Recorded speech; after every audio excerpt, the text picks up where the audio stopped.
तो आज जानते हैं बेसिकली नॉन परफॉर्मिंग एसेट किसे कहते हैं, यानी कि एनपीए। यानी कि मार्केट में जब आते हैं स्टॉक मार्केट की दुनिया में, तो हम जो बैंकिंग सेक्टर को सिलेक्ट करते हैं तो एक बहुत बड़ा रेशियो होता है एनपीए, जो कि ये बताता है हमें कि किसी भी कंपनी का कितना परसेंट जो है एनपीए कितना बढ़ा हुआ है, कितना घटा हुआ है, और कितना कम है कितना ज्यादा, ये आपको पता चलता है। और उस डिफरेंस से आप ये समझ पाते हो कि कौन सा स्टॉक बैंकिंग में पिक करना चाहिए और हमें कैसे पिक करना चाहिए, ये आपको क्लियरिफाई होता है। तो कोई नहीं जानता है बेसिकली है क्या और किस तरीके से जानना है, राइट। तो चलते हैं वीडियो स्टार्ट।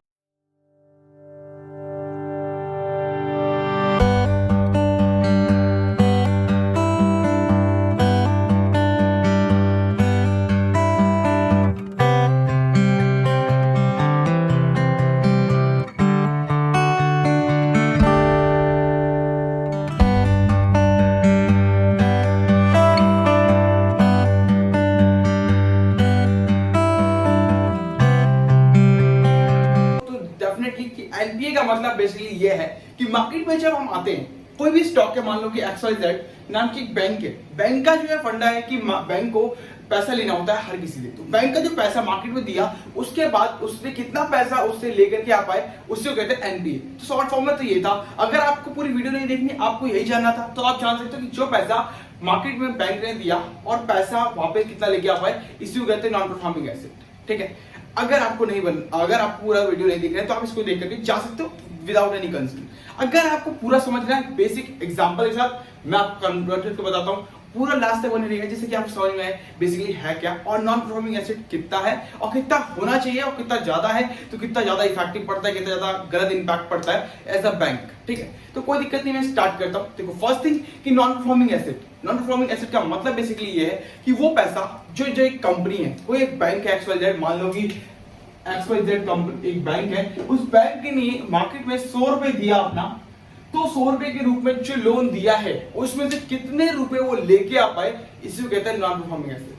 मान लो अगर 99 रुपए 0.9 पैसे ले आते हैं और 0.1% नहीं लेके आ पाते हैं, तो यानी कि 0.1% इनका एनपीए होगा। यानी कि 100 रुपए देती है बैंक मार्केट में, तो उससे जो कलेक्ट करने वाला जो अमाउंट होता है वो 0.1% होता है, जो कि नहीं आ पाता। नॉन परफॉर्मिंग एसेट जो कि परफॉर्म नहीं करते, वो हमारे लिए अच्छा नहीं होता, वो चीज हमें सिर्फ 0.1% है, तो ये होता है। ठीक है, तो नॉन परफॉर्मिंग एसेट तो समझ में आया होगा आपको कि क्या होता है। अब इसको एग्जाम्पल के साथ समझते हैं। जैसे अब मान लो HDFC बैंक है, तो अभी HDFC का बैंक का है कि आपको इसका, मान लो इस कंपनी ने आपको 100 रुपए किसी भी पर्सन को उधार दे दिया इस मार्केट में, और मार्केट में उधार 100 रुपए दिया, कितना परसेंट या कितने रुपए वो वापस लेके आ पाए ऐसा किसी कस्टमर से, वो डिपेंड करता है यहाँ पे एनपीए दिखाता है। यानी कि वो पैसा नॉन परफॉर्मिंग एसेट जो कि मार्केट से नहीं आ पाया, वो पैसा वो दिखाता है एनपीए का अमाउंट।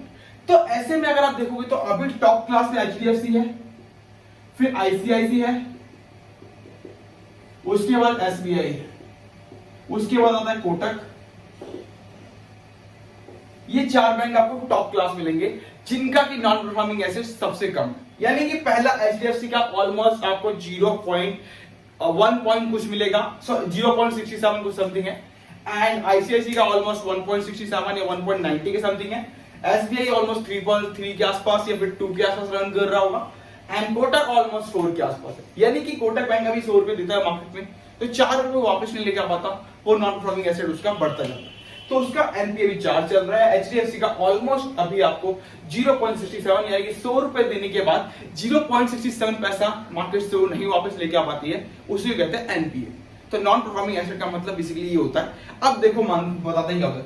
अगर किसी भी बैंक का अगर नॉन परफॉर्मिंग एसेट 3% से ज्यादा है, अगर 3% से ज्यादा है नॉन परफॉर्मिंग एसेट, तो यानी कि ये मान के चलो कि इस बैंक के पास इतना परफॉर्मेंस नहीं है, इतनी ज्यादा वो नहीं है कि बैंक उस पैसे को वापस ले जा पाए। तो आप ज्यादा 3 से 5 का आंकड़ा ले सकते हो, 5% तक का, कि इस बैंक के पास इतना कैपेबिलिटी नहीं है कि हम किसी पैसे को दे रहे हैं मार्केट में, तो ऐसा कस्टमर से हम उसको वापस लेके आ पाए।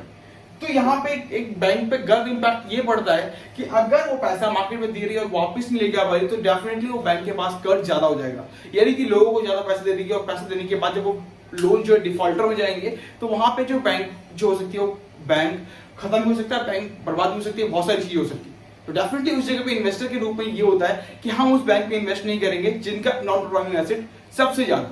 तो उस केस में हमें क्या करना होता है कि नॉन परफॉर्मिंग एसेट वाले जिसके सबसे ज्यादा नॉन परफॉर्मिंग एसेट जो अमाउंट है उसका हम बैंक को हम हटा देते हैं, और एटलीस्ट अगर 5% जो ज्यादा बैंक है जैसे आइडिया से आपको देखने को मिलेगा ऑलमोस्ट 7 या 8% के आसपास, 9% 11% के आसपास भी देखने को मिल सकता है, उसका उतना है एनपीए।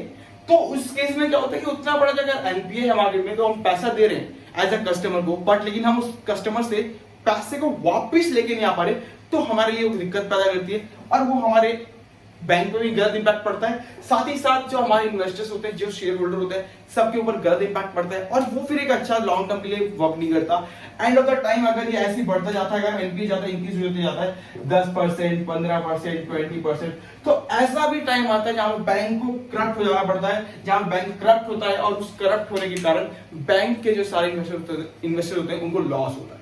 तो आपको सेलेक्ट करना है कि कौन सा एनपीए सही है, कितना एनपीए होना चाहिए, एटलीस्ट 3 to 5% के बीच में किसी बैंक का एनपीए है और आप किसी बैंक को सिलेक्ट कर रहे हो, इज अ गुड कि आप उसको सिलेक्ट करके अपने पोर्टफोलियो में ऐड कर सकते हो। बट उसके और भी चीजें चेक करनी होंगी, आपको सीएफओ रेशियो हो सकता है and profit and loss statement हो सकता है, कासा कितना चल रहा है मार्केट में, कितने परसेंट का रेट ऑफ इंटरेस्ट मार्केट में दे रही है।